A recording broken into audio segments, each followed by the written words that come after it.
Alright, welcome back to AWANI. My name is Nabila Khalida, taking over from my colleague earlier, Haris Ashraf Hasnan, and we're still broadcasting live here at Shangri-La Hotel, Kuala Lumpur for International Social Wellbeing 2025, and we're the official media partner where we gather here with industry experts, policymakers, and global leaders, where we want to explore on how we can navigate to actually unlock new opportunities in this longevity economy. And as the world and also societies age and we see economic landscape shifts, organizations, both public and also private, are called upon to actually play a pivotal role in ensuring income security and also long-term well-being. And from social protection system to actually workplace benefits, we want to have inclusive economic policies as well.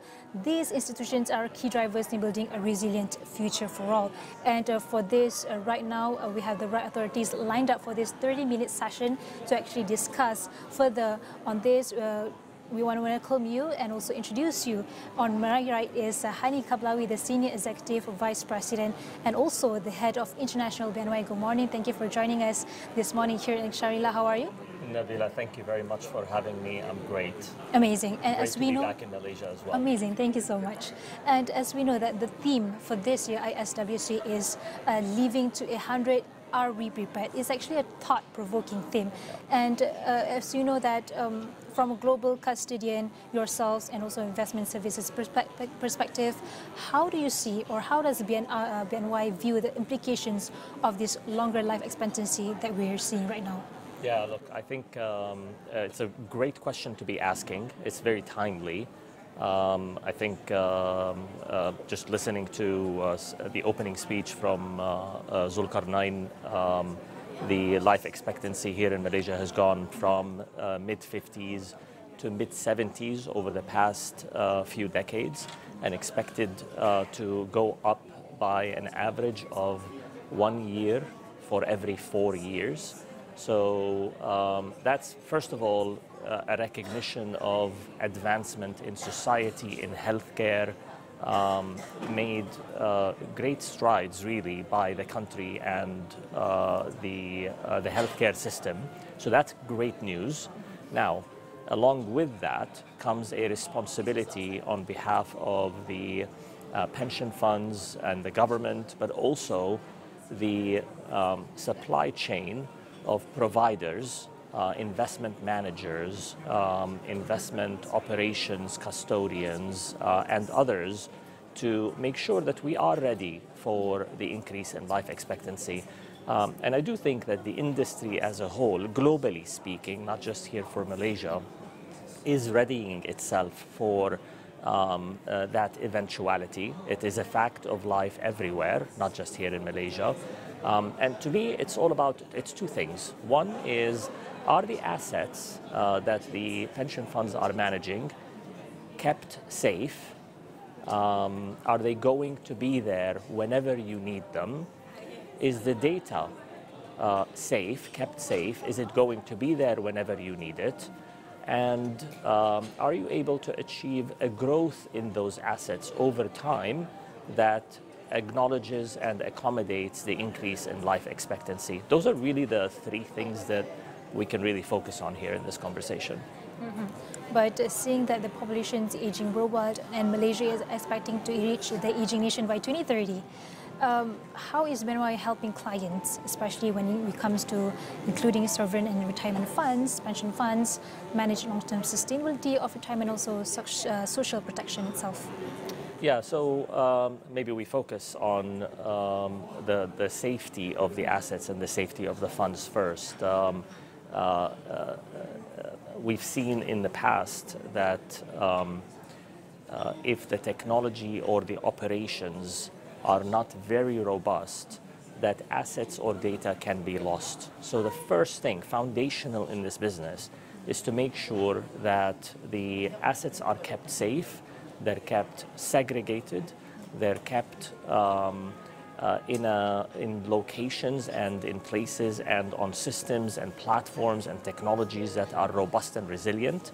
I'll give you a couple of examples. Cybersecurity, in a world of increased risk from a cyber attack perspective, or even increased complexity from a technology perspective that could result in the loss of data or loss of assets unintentionally. So on the one hand, you've got cyber attacks that are intentional and disruptive, but disruption can come also from complacency, from a lack of investment in the foundations of a business, in the data infrastructure, in the data flows that are coming in and how they're processed and how they're provided back to clients. Complacency could result in data losses as well. So investing in the foundations of a business, in the technology and the operations, is of supreme importance in this business, and it is something that we at BNY are very focused on. Mm-hmm. We've pretty much covered on how the importance of the safe or the data assets you mentioned earlier when it comes to social well-being, but it's unfortunate that we don't have much time with you together. But last question I have for you in one sentence. Yep. Hani, what's the most important mindset or action Malaysians should actually adopt if we are to actually truly prepare for living to 100? It's a long process there. It's a long years to go. So what's your suggestion for that? I'd say a couple of things. I mean, we mentioned asset safety and data safety. The other thing that one really needs to think about is, will the assets grow over time to accommodate the increase in life expectancy? And I have to say that equities and fixed income together are oftentimes highly correlated in their return profiles. So you need to bring in private assets that are less correlated with those public securities. And private assets, the good news is private assets have an uncorrelated return profile and grow faster over time. They're also illiquid, so it plays to the longevity story if coupled with the public securities, the more liquid securities, in a thoughtful way. And importantly, those private securities underlying them are long-term productive finance type assets, like infrastructure assets. So if one can align the return profile that is required for life expectancy with the investment in infrastructure that is needed to support good infrastructure, roads, trains, public transport, electricity grids, new renewable energy, those are very good and very aligned goals.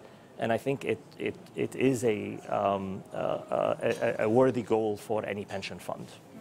All right, Hani, we don't have much time. I'm so sorry, but thank you so much for joining me this morning. Hani is a Senior Executive Vice President and Head of International BNY, and we'll continue with our next guest, where we know that Mr. Hani has deep experience working with Long Horizon investors globally, and we want to make sure as well some of the emerging strategies or innovations that can actually help institutions like, for example, EPF ensuring income adequacy for Malaysians well into their later years. And we have another 2 guests coming for this session, for this 30 minutes session. And earlier, Mr. Hani has mentioned about asset safety, both private and government sectors, where we want to make sure the safety is well reserved by cybersecurity as well. So that was mentioned by Mr. Hani earlier. But for BNY, as a partner in global financial infrastructure, they have contributed a lot to strengthening trust, transparency, also resilience in retirement savings system, especially when it comes to emerging markets like Malaysia. And as I mentioned earlier, Malaysia is reaching aging nation in 2030, and we hope to actually empower the theme that was introduced by EPF for this year, ISWC, which is a living to 100. Are we prepared? And we have a lot more discussion, 2 more discussions. But right now, without further ado, I want to introduce my next guest, my second guest, which is Munirah Khairuddin, the Chief Executive Officer of Principal Asset Management Berhad. Good morning. How are you, Munirah? I'm well. Thank you for having me. Thank you for joining me. So I'm going to start with my first question straight away. From Principal's point of view, what does preparation for longevity look like to you, especially when it comes to in financial terms in Malaysia, especially?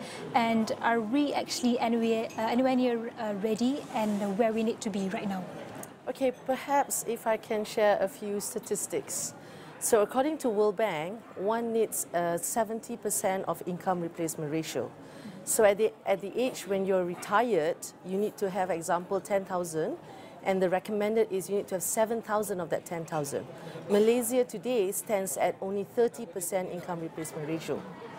Second fact, according to Khazanah Research Institute, that 90% of Malaysians below the age of 30 and below will not be able to retire at a minimum of 240,000 when they at the age of their retirement.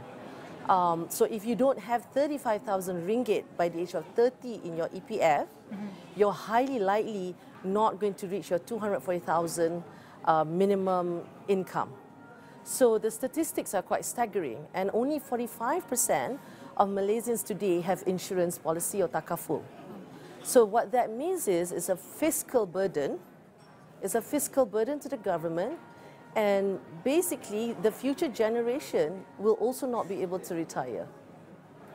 So I'm one of the generation that we were discussing right now, and it's very worrying, honestly. And this is due to because many Malaysians still face gaps in financial literacy and also retirement planning. So in your opinion, Munira, how is Principal working to actually close these gaps, especially for the undeserved communities and also younger demographics, and also perhaps the vulnerable groups as well? So, you know, one of the global efforts that Principal embarked upon, so we're a global asset management house, and I think what sets us apart is we've been in retirement business for 145 years. So we launched this index called Principal Global Financial Index. Malaysia ranked 20th out of 41 countries globally. And the percentage point that actually Malaysia is strong at is digitization. So one of the things that Principal embarked upon is to try to reach as many people, Malaysians, through digital. So today, if you go to TNGD, you'll be able to find some really global innovative solutions in our pension. And that's one of the methods that we're trying to reach out to as many. As well as if you do a bit of research and you look around, you know, there are many financial advisors in the market.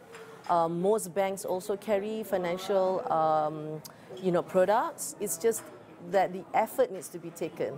So I think digital is a good way, and we're there. And Principal has been long involved in retirement schemes like private retirement schemes, PRS. So how do you see these evolving to meet the needs of gig workers and those outside formal sectors? Yeah, so the gig economy is a big one for Malaysia, and a lot more youngsters are there. So I mentioned that we have, you know, we reached out to our digital wallet, right, through TNGD, and our statistics show actually the highest amount of contributor are people from the age of 30 to 39, okay, and actually 2 times more than most age groups, and they're investing in equities. So there is a glimmer of hope, right, that you know, these youngsters will be able to continue with these good financial habits. So PRS, private retirement scheme, is one of it that can complement the mandatory pension which EPF provides, which we talked about earlier that it's insufficient. But there is this age group where they prefer to be passive savers. And also, when it comes to active planners, how does Principal see in helping them and also investors as well, especially in the face of longer retirements and also rising living costs right now? I think the 3 main things that people need to remember, right, when you say passive savers, if you have a lot of money in your current account, which earns you nothing actually, you are threatened by inflation. Right, so inflation will erode your savings. You know, gone are those days where you can put money bawah bantal, right? And as they say it, right, inflation will kill it. And inflation, as you know, has gone higher. Second is, to your point earlier, right, that there's longevity. We know average age will live up to 76 years old, right? And how are you going to fund that retirement? And thirdly, you know, the financial markets are also not easy to navigate. So you need to look for solutions such as PRS, such as some very easy products out there to just, and the key trick to this is consistency, right? Don't put aside your savings after you've minus your expenses. Put aside your savings at source of your income. Just like when you have your EPF, it's taken at source, right, of your payroll. So put aside that at source, not after you've minus all of your expenses. We have about 3 minutes left, Sure. unfortunately. So if you could have a powerful piece of advice that you could give to someone like my age that's watching right now, around 30s, 40s, what would you say to them that's still wondering whether they're doing enough for their pension funds? Yeah, so we're moving into an age of personal financial responsibility. There are so many of our young Malaysians who are clever, literate. It is an era of personal financial responsibility. So you need to do the research, you need to invest. It's not about savings, it's about invest because of all those factors that I mentioned earlier. And you have hope, you just need to look out there, study a little, and start investing and not just saving. So financial literacy is very important right Yes. now. All right, thank you so much, Monira Khairuddin, for your time, also for your insights, the Chief Executive Officer, Principal Asset Management Berhad right now. And we have one more guest after this, but what Monira has mentioned earlier, especially when it comes to the Gen Zs or the younger generations, don't forget to invest. Put aside some of your incomes for your pension funds, and that's very important when it comes to having a very well-being, social well-being in the future, and that meets the requirement, also the theme for this year's ISWC 2025, a living to 100. But the real question now is, are we prepared? And that's why we here, AWANI is here to actually discuss further on this. And after this, we have the Right Authority as well, where we will have the Managing Director, Nomura Asset Management Malaysia Berhad. We have Leslie Yap on my right. Are you ready? Yes. All right, amazing. Thank you so much for joining me this morning. I've discussed with two guests earlier, discussing on different topics. But for your session, I want to ask, on your perspective, how, in your opinion, how does longevity reshape the way individuals, governments, and also markets plan for the future? Okay. Firstly, thanks for having me. Glad to be part of this session and to be able to share some of our thoughts and views. I think if you want to talk about this topic, and you're going to cover 3 areas, right? You talked about individual, government, and markets. I think we're going to need more than 10 minutes. But anyway, I'll just give a few key points that I think we need to consider when we talk about, reshaping and to deal with this living to 100 years. I think individually, people just need to be able to, number one, know and acknowledge that this is a challenge. People need to rethink how they're going to retire, how they're going to deal with healthcare, with a healthier life and a longer life, and how they're going to deal with their finances when they retire. I think that's very key. So I'm going to keep it short. That's from an individual perspective. From a government perspective, I think the government has already acknowledge that this is a challenge, as we can see from all the studies and researches done by various institutions, including EPF. So they are organizing and trying to encourage various pension schemes to deal with this challenge that's upcoming, or in fact, I would say present. Okay, and also the challenge of dealing with the older labor force. I think the government needs to rethink how to keep the older people in the labor force, but at the same time balancing it to allow the young generation to step up. So I think we need to manage the whole issue with ageism, but people who are older or who retired, they are still valuable. They need to be able to be part of the workforce to solve problems, but at the same time guide the younger generation. So that's maybe from a government perspective. And then on the labor side as well, right? Because the older population, the less workforce, the government needs to realize that there's going to be an economic impact. So, like I said, there's a lot of things to think about, but these are some of the front and center issues. I haven't even gone into healthcare, but I'm sure you can save that separately. And on the markets where we operate in, we have to be able to provide the right education, information, guidance, as well as products, solutions to help people to plan for a longer life, right? For a longer retirement. What sort of strategies, what are products that meet their future liabilities? I think that's very key. So just to have people aware, acknowledge, and to start doing something about it. I think that's very important. So knowledge is the first one, literacy, knowledge is literacy. But when it comes to life expectancy, we can see the increasing of life expectancy and also a shift in economic realities, especially in Asia. In your opinion, what are some of the structural risks that Nomura is observing right now? And what can countries like Malaysia do to actually stay ahead of all these challenges? In terms of the structural race, I think people do realize, number one, with aging society, you need to have the right healthcare services. You need to be able to provide for these healthcare services. Obviously, we see that in Japan, where Nomura is headquartered, with almost 30% of the population above 65. They are constantly dealing with a larger and larger population demanding more and more healthcare. Right? So we're not just talking about healthcare in terms of treating disease or sickness. We're also talking about plans to be able to offer preventive healthcare. Right? How do you reduce future problems by adopting preventive healthcare? So I think healthcare itself is going to be a major, major challenge for any country, not just Malaysia. So I was looking at some data, and by 2040, 15 years from today, we are looking at doubling the number of people who are above 65 in Malaysia. So imagine whatever facilities you have today, you need double of that. I mean, in a very simple way, double that to be able to meet the needs. So healthcare. I mentioned earlier on about labor. So imagine an aging society. We need to be able to take care of our either parents, grandparents. And what does that mean for the workforce? We know that, to have the right workforce, we need to support the economic growth. Without a strong and large workforce, we can't support the growth. And then I think people don't realize is when you have a couple working, supporting two sets of parents who continue to live and remain healthy, plus your kids, that's going to be a big burden on existing, the family generation. And there are people who decide to opt out of the workforce to take care for their aging parents. That itself, you're going to create a spiral. First, you have people retiring. Next, you have people taking themselves out of the workforce to take care of these people. And we have a young, smaller pool or younger population coming up. So I think labor is going to be a challenge. So we have to be able to be prepared for that. How do we deal with that? So labor and also healthcare will be the most top two challenges when it comes to obvious ones. Obvious ones. But before we wrap up, unfortunately, we only have about 2 minutes left.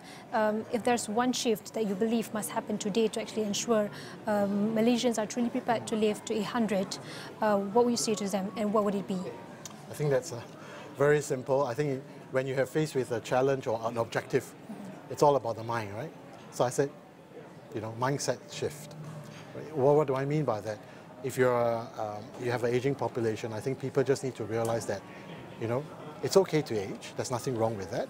You just need to stay young, right? At heart, make sure you're healthy physically.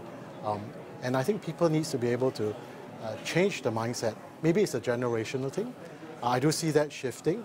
And also in maybe partly an Asian culture where, retirement equals maybe I stay at home and do nothing and enjoy life.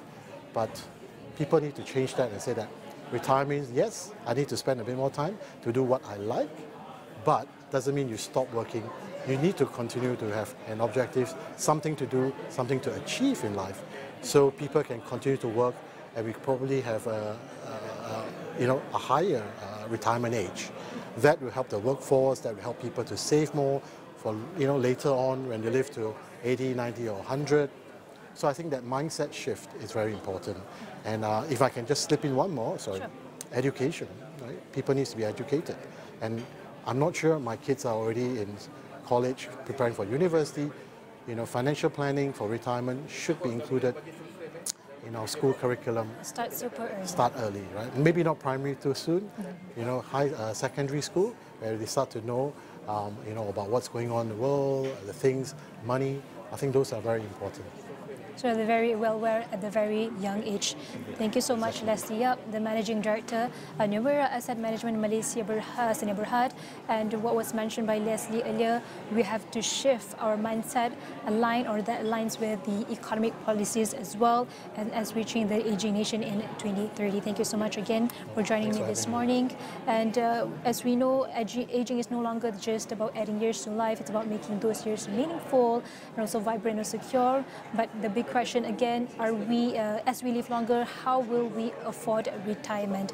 And as a younger generation myself, knowledge is very important. Equip yourself with the right knowledge to actually be prepared to live very comfortably and also sustainably in the future when actually reach the pension age. So we're still here at the Shangri-La Hotel Kuala Lumpur and wrapping up for today's session, but we have another session discussion after the break with Ibrahim Sani. So we'll go for a short break. We'll be right back.